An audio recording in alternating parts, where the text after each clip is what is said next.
Khi nghe cùng anh nói mình cầm tay nhé, đưa anh qua những con đường tình yêu.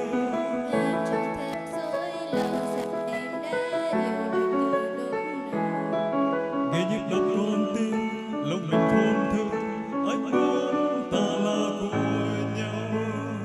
Từ đây em không còn khóc, không còn ước mãi đem về một mình đơn côi.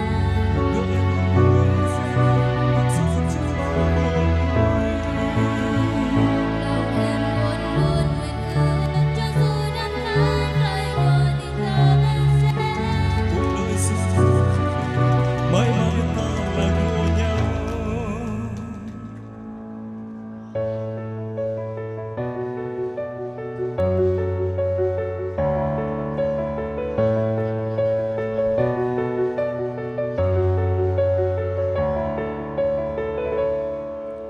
mai này em xấu đi thì anh có còn yêu như lúc nào.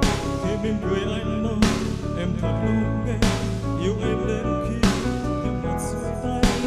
Thôi thì em giấu cho riêng anh ngôi nhà trong trái tim em. Lúc giấc mơ